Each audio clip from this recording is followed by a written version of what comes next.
So in today's web dev tip, we're going to take a look at the JavaScript SumArray method and how you can use it to inspect your arrays to see if they contain certain values. So let me explain what I mean by that. We've got an array on our screen at the moment now, so it's just a group of numbers.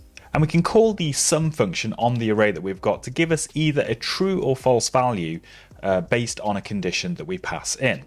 So let's have a look at an example. So we'll say array.sum.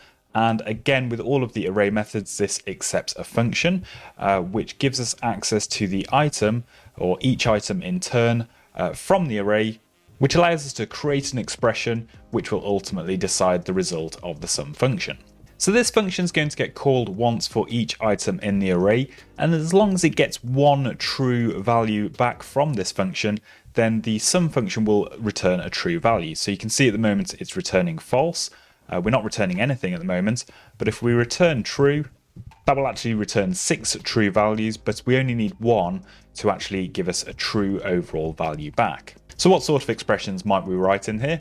Well, with our simple array of numbers, we might just check for the existence of a particular number. So we might say, do we have an item that has a value of 5, for example? Well, of course, the answer is true, because that's the last but one number.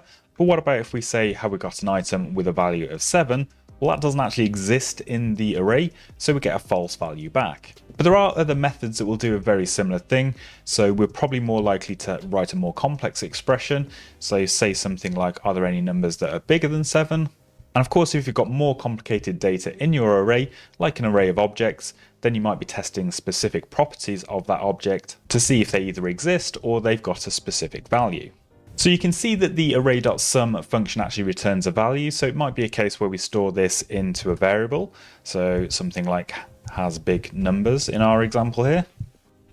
And this variable will receive the result of the array.sum function, so it'll either be true or false, and then we can use that elsewhere in our code to say our array has big numbers, for example. And then that variable can be used inside of an if statement or a condition, and can be used to do other things in the code. And of course, if we do update that array, then the variable name that holds the Boolean value will update and then affect how our code runs later on. So that's pretty much it for the array.sum function in JavaScript. Make sure you stay tuned for more web dev tips.